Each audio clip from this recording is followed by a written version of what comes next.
আসসালামু আলাইকুম। রোজা নাই কেন? রোজা রমজানের দিনে এটা কি করেন? আপনি রোজার জন্য ইফতার খুলতেছি। রোজা নাই কেন আপনি? আজান দিছে এই জন্য ইফতার খুলতেছি। ওই যে আমার ভাইরাল পারসন। আসসালাম। আপনি এই রোজা রমজানের দিন কই থেকে আসছেন? মরিচ ভাঙা বেলে গেছিলাম। মরিচ কি ভাঙাইছেন? হ্যাঁ, মরিচ ভাঙাছি। তাহলে কয় কেজি মরিচ ভাঙাইলেন? 2 কেজি। আপনি তো একটা ব্লগার মানুষ, তাহলে আপনি এই সামান্য মরিচ ভাঙাবেন? আরে বুলাগের লিগে খাইতে তো হইব নাকি?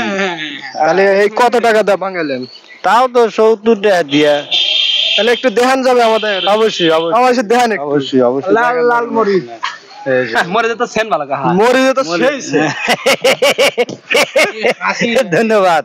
মরিচ দেন হবে অবশ্যই। এখন মনে হচ্ছে যে মরিচ দিয়ে আর লবণ দিয়ে মিক্স করে কাঁচা আম খাওয়া যেত, সে একটা মজা পাওয়া যেত। আপনি কি রোজা আছেন? জি রোজা আছি।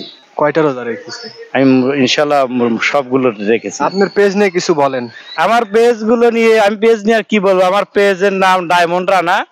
প্লিজ আমার পেজটা লাইক কমেন্ট শেয়ার করে পাশে থাকবেন ইনশাল্লাহ। আপনার জীবনের করার ইচ্ছা আছে কি পেজ নিয়ে? আমি অনেক বড় হতে চাই এবং আমার পেজের উসিলায় 2 পয়সা যদি কামাই করে যদি একটু নিজের পায়ে স্বাবলম্বী হতে পারতাম তাহলে নিজেকে অনেক ধন্য মনে করতাম ইনশাল্লাহ। এটাই আর কি লক্ষ্য। একটা পেজ নিয়ে সকলে এটাই লক্ষ্য থাকে, আমি মনে করি আমারও সেরকম। জি ধন্যবাদ, ভালো থাকবেন। আচ্ছা আচ্ছা, আলহামদুলিল্লাহ। আসসালামু আলাইকুম।